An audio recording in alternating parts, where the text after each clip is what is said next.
isuduwaha wasaaradda horumarinta caafimaadka gobolka Togdheer Dr. Aadan Maxamuud Yuusuf ayaa kala wareegay hay'adda khayriga ee Samtrack DC isbitaal ay ka hirgelisay degmada Duruqsi oo kamid ah deegaanada kala duwan ee ku teedsan xuduudka Soomaaliland iyo Itoobiya la wadaagto. Isbitaalkan ay ka hirgelisay hay'adda Samtrack degmadani ayaa waxa uu ka kooban yahay qaybaha bukaan jiifka, qaybta kalkaaliyeyaasha caafimaadka, qolalka dhakhtarka iyo sidoo kale farmasi. Furitaanka xaruntan caafimaad ee degmada Duruqsi ayaa waxa ugu horeyntiba ka hadlay Ibrahim Macalin Shukri Axmed oo kamid ah mas'uuliyiinta hay'adda Samtrack iyo sidoo kale injineer Xuseen Maxamuud Xandulle oo ah injineerka dhisay dhismahani. تتقدم هيئة سمتراك لتدوير الإنسان ونيابة عن شعب أرض الصومال بوافر الشكر والتقدير إلى دولة الإمارات العربية المتحدة ممثلة بالهلال الأحمر الإماراتي، وذلك لما تقدمه من عون الإنسان وافرا شاملا لأساس العمل الإنشائي والتنمية. وبهذه المناسبة فإننا نفتتح اليوم وبتاريخ 17 إبريل 2020 الموافق 24 شعبان 1441 هجرية عيادة سما العين بمنطقة الدرقسي الواقعة والواقعة بإقليم توغدير في أرض الصومال،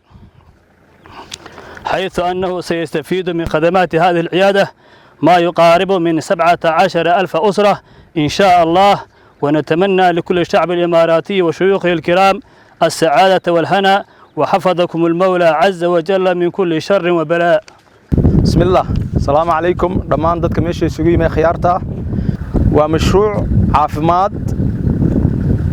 oo dhakhtara oo anigu aan ahay injineerkii Samtrack uga wakiilka ah dhismaha aan ku dadaalay inaan dhismo fiican u sameeyno dhakhtarkan si looga shaqaysiiyo oo uu inoogu shaqeeyo oo deegaanka ugu shaqeeyo in dawlad iyo shacabba gacmaha la isku qabsado. geesta kale waxa halkaas ka hadlay gudoomiye ku-xigeenka degmada Duruqsi Xuseen Cabdi Boos iyo sidoo kale Farxaan Ibrahim Abukar oo xogayaha fulinta degmada Duruqsi waxay hay'adda Samtrack uga mahad celiyeen dhismaha mashruucan khayriga ee isbitaalka ah. dhakhtarkan oo baahi weyn aan u qabnay way hirgelisay hay'adda Samtrack iyo wasaaradda caafimaadka oo ballan qaaday markii hore markii halka imika uu taagan yahay marayso inay la wareegto haday tahay shaqaale haday tahay maxaan ku dhahday qalabayn hadaan anagu deegaanka doorkaan u leenahay waynaanu ilaashano wayn sidoo shaqayn lahaa dhakhtarkii aanu ka shaqayno doorkeegana diyaar baan u nahay. halkan waxaan maanta joognaa isbitaalkii cusbaa ee degmada Duruqsi ee ay noo dhistay hay'adda Samtrack. waxaanu leenahay hay'adda Samtrack iyo injineerkii dhisay aad iyo aad baan ugu mahadnaqaynaa maadaama oo inaga baahida qabna ay dadaal sameeyeen noo hawl galeen injineerkuna xil gaar ah u sii saaray guriga quruxda badan ee qalabkiisa yaallo oo noo dhisay. waxaan ka codsanaynaa isuduwaha cusub Aadan Maxamuud Yuusuf iyo isuduwaha ku-xigeenka iyo dhammaan wasaaradda caafimaadka heer gobol iyo heer qaranba in iyaguna inta ka dhiman ay dhameystiraan waayo halkan xad bay ku taala waa meel dadkeenu 200 kilomitir buu naga xiga koonfur burcana 130 kilomitir bay noo jirtaa xadka inta leeyo dadka inta leeyo ku nool hooyada ku umusha meel imika loo jirta 200 kilomitir 130 kilomitirna la wadayo 350 kilomitir dhiigbaxa meel dawo waxaan xanaanaha ahayn oo service ay raanayn kama jiro dhulka qof dhiig looga shubo wax kale weyn marka waxaan ka codsanaynaa in nolof in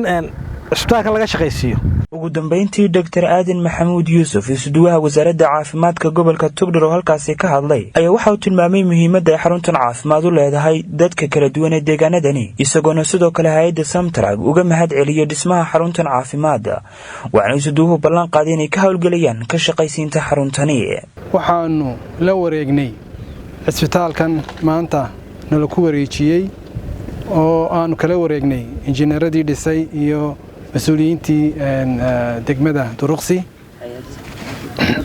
iyo hay'adii hawsha iyo kharashka bixisay marka anagu waxaanu ku tala jirnaa inaanu idinku ballan qaadno inaan wixii dadaala xagga ama dawo ahaato ama shaqaale ahaato